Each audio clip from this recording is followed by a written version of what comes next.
ஏமா என்கிட்ட கேட்கலன்னு நீ கேட்டியா? இப்ப ஏன் கேக்குற? பாட்டி, அந்த கதையெல்லாம் இப்ப எதுக்கு இழுத்துக்கிட்டு இருக்க? அதெல்லாம் இப்ப ரொம்ப முக்கியமா? ஏய், எல்லாம் ஒண்ணுதான்டா. புனிதாவுக்கு சாதகமான விஷயத்த மரகத செஞ்சா, புனிதா கிட்ட கேட்காம அவ செஞ்சா அது நியாயமா? ஆனா மரகதத்துக்கு சாதகமான ஒரு விஷயத்த செஞ்சா அத புனிதா கிட்ட மறைக்க கூடாது. அத புனிதா நினைக்கிறதுல என்ன நியாயம்? உங்களால ஏமாந்தது கபிலன். அவர் நம்ம மேலயும் நம்ம குடும்பத்து மேலயும் வச்சிருந்த மரியாதையை நம்ம இழக்க போறோம். அதெல்லாம் ஏதாவது புரியுதா உங்களுக்கு? வீட்டோட வந்து தங்க மாட்டேன்னு சொல்லிட்டு இருந்தவரு அம்மா முடியலன்னு சொன்னதும் ஒரு வார்த்தை கூட மறுக்காம அவர் இங்க வர சம்மதிச்சாரு. ஆனா இதான் நாம அவருக்கு தர மரியாதையா? புனிதா, அம்மா பண்ணது தப்பு தாண்டா. நானும் மாப்பிள்ள கிட்ட எவ்வளவோ கெஞ்சி பார்த்தேன், ஆனா அவரு கேட்கவே இல்லை. அதான் அம்மாக்கு நீ தானடா எல்லாமே. விடுங்கம்மா. ஐயோ மா, கபிலன் எனக்காக என்னோட நிம்மதிக்காக இங்க இருக்க சம்மதிச்சிருக்காரு.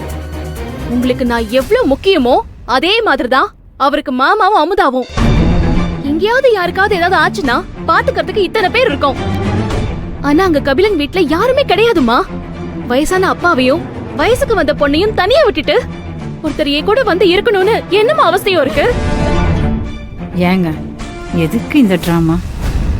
இந்த வீட்ல அவருக்கு சொகுசா இருக்க என்ன கசக்குதா? இதெல்லாம் பாக்குறதுக்கு என்னால முடியல. அடியே, அம்மா சொன்ன மாதிரியே புனிதா மேல ஒரு பெரிய பாரத்தை தூக்கி வச்சாச்சு. அவ மரகதத்துக்கு ஆபரேஷன் நடக்கலைங்கிறத பத்தி கபில கிட்ட சொல்லி அந்த பாரத்தை இறக்கி வச்சாலும் சரி, இல்ல விஷயம் தெரிஞ்சா நம்ம அம்மாவை கபிலன் கேவலமா நினைப்பாளேன்னு இவன் நினைச்சு கபிலன் கிட்ட விஷயத்த சொல்லாமலேயே இருந்தாலும் சரி, ரெண்டுல எது நடந்தாலும் லாபம் நமக்கு தான். மாப்பிள்ள நமக்கு பண்ணது பெரிய விஷயம், பெரிய உதவி. நான் இல்லைன்னு சொல்லல. எனக்கு இப்படி ஒரு விஷயம் நடந்திருக்குன்னு அவரு நினைச்சதுனாலதான் நம்ம வீட்டுல உன் கூட இருக்கிறதுக்கு அவர் சம்மதிச்சாருமா.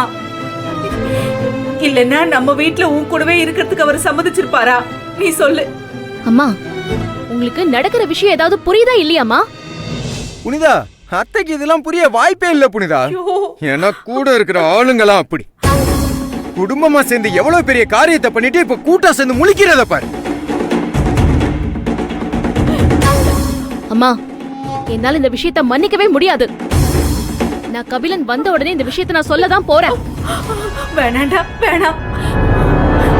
மாப்பிள்ளைக்கு தெரிஞ்சா அவர் இங்க இருக்க மாட்டேன்னு கிளம்பி போயிடுவாரு. உண்மை என்னன்னு தெரிஞ்ச பிறகு என்னால அவர்கிட்ட பொய்யெல்லாம் சொல்ல முடியாதுமா. நான் இத பத்தி சொல்லதான் போறேன்.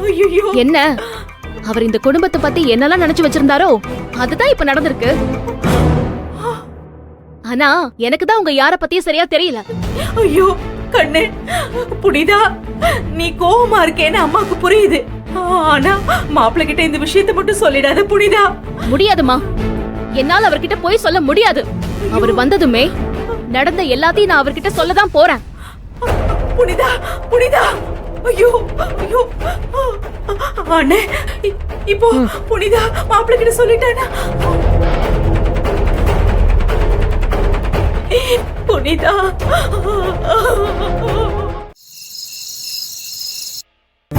என்னால நம்பவே முடியல. என் அம்மா எதையுமே என்கிட்ட மறைக்கவே மாட்டாங்கன்னு நினைச்சிட்டு இருந்தேன். இப்போ கபிலன் வந்தா என்ன பண்றதுன்னே தெரியலையே. புனிதா, புனிதா, உங்களை தான். கபிலன், என்னங்க தூங்காம என்ன பண்ணிட்டு இருக்கீங்க? இது நீங்களா? அது சரி, ஏதோ சீரியஸா ரொம்ப யோசிச்சுட்டு இருக்கிற மாதிரி தெரியுது. என்ன பத்தி தானே? இவன் எங்க போனா, எங்க எதுக்கு நம்ம கிட்ட சொல்லாம போயிட்டான், அப்படிதானே யோசிச்சீங்க? இல்ல. ஏங்க, ஏதோ போன் பண்ணும்போது நான் கொஞ்சம் கோவமா பேசிட்டேன். நான் ஏன் அப்படி நடந்துகிட்டேன் தானே யோசிக்கிறீங்க? சச்சா, அப்படிலாம் எதுவும் இல்ல. என்கிட்ட நீங்க அவ்வளவு தூரம் பேசினப்புறம் நீங்க எங்க போனீங்கன்னு நான் எப்படி கேட்பேன்? வீட்டுக்கு வந்து நீங்களே விஷயத்த சொல்ல போறீங்க. அப்புறம் எதுக்கு புனிதா எனக்கு ஃபோன் பண்ணீங்க? அது ஐயோ, நீங்க என்ன சொல்ல வரீங்கன்னே நான் கோவத்துல கேட்காம கட் பண்ணிட்டேங்க. சாரி. புனிதா, என்னாச்சு? எதுக்கு அழுகுறீங்க? சாரிங்க, நீங்க எதுக்கு ஃபோன் பண்ணீங்கன்னு கேட்காம நான் கட் பண்ணிருக்க கூடாது. அழாதீங்க புனிதா, ப்ளீஸ். புனிதா, இங்க பாருங்க, என் செல்லம் இல்ல. அழக்கூடாது.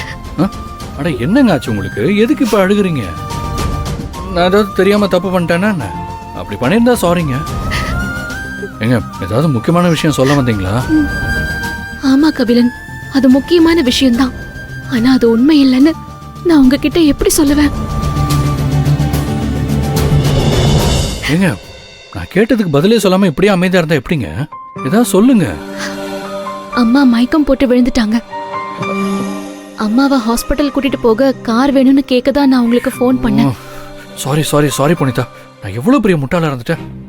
நான் உங்களை எதுக்கு ஃபோன் பண்ணீங்கன்னு கேட்காமலே உங்களை திட்டிட்டேன். சாரிங்க, சாரி சாரி. ஆமா, இப்போ அத்தை எப்படி இருக்காங்க? ஆப்ரேஷனுக்கு அப்புறம் அவங்களுக்கு அடிக்கடி மயக்கம் வருதுல்ல? ஆப்ரேஷன் பண்ண உடம்பு அவங்கள நல்லா கவனிச்சுக்கணுமே. அதுக்கு தானே உங்களை இங்க இருக்க சொன்னாங்க. இத்தனை பேர் இருந்து இப்படி அவங்கள கவனிக்காம விட்டோமே. நம்ம வேணா ஒன்று பண்ணலாமா? வேற டாக்டரை பார்க்கலாமா? இதான் கபிலன், நீங்க நடக்காத ஒரு ஆபரேஷனை பத்தி இவ்ளோ அக்கறைப்பட்டு பேசுறீங்க. ஆனா இந்த வீட்ல புனிதா, அத்தை எப்படி இருக்காங்க? ஹாஸ்பிட்டல் கூட்டிட்டு போனீங்களா இல்லையா? இப்பதான் டாக்டர் வீட்டுக்கே வந்து அம்மாவை பார்த்துட்டு போனாங்க. ஓ, இங்கேயும் டாக்டர் வீட்டுக்கு வந்தான் பார்த்தாங்களா? சரி, என்ன சொன்னாங்க? அத்தைக்கு பிரச்சனை எதுவும் இல்லையே? பிரச்சனை இருக்கு கபிலன், ஆனா அதை சொன்னா நீங்க எப்படி எடுத்துப்பீங்கன்னு தெரியலையே. புனிதா, அதேனங்க, இங்கேயும் டாக்டர் வீட்டுக்கு வந்துட்டு போனாங்களான்னு சொல்றீங்க? வேற எங்க டாக்டர் வந்தாங்க? கபிலன், இப்ப நீங்க ஏன் அமைதியா இருக்கீங்க? இல்ல சாரிங்க, உங்ககிட்ட ஒரு விஷயத்த மறைச்சிட்டேன். ஆஃபீஸில் இருக்கும்போது எனக்கு ஒரு ஃபோன் வந்து நான் அவசரமாக கிளம்பி போனது வேற எங்கேயும் இல்லைங்க. அப்பா பாத்ரூமில் வழுக்கி விழுந்துட்டார். ஐயோ, ஆமா, மூச்சு பேச்சு இல்லைன்னு அமுதா அழுதுகிட்டே ஃபோன் பண்ண. நீங்க என்ன சொல்றீங்க கபிலன்? எப்படி? மாமா மயங்கி கீழே விழுந்துட்டாரா? ஆமாங்க, அவ அழுததும் பதட்டத்தில் எனக்கு என்ன பண்றது என்ன சொல்றது எதுவுமே தெரியலங்க. எதுவுமே நான் கவனிக்காம நேரா போயிட்டேன். சரி, அதெல்லாம் விடுங்க. மாமா இப்ப எப்படி இருக்காரு? ஹாஸ்பிட்டல்ல சேர்த்தோம், எல்லா டெஸ்டும் எடுத்துட்டாங்க. பிபி மாத்திரை தீந்து போச்சுன்னு மாத்திரை போடாமலே இருந்திருக்காருங்க.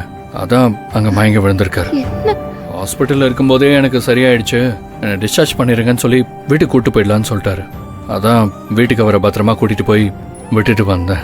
அதான் உங்ககிட்ட நான் பேசிட்டு இருக்கும்போது அப்பதான் அமுதா கிட்ட இருந்து ஃபோன் வந்துச்சு.